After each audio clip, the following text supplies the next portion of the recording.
display for the QE2 as she says goodbye to thousands of people at Mayflower Park who really had a front row seat.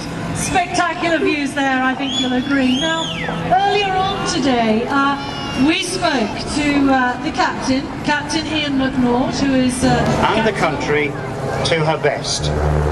But now her sea days are done, and she passes on to a new life.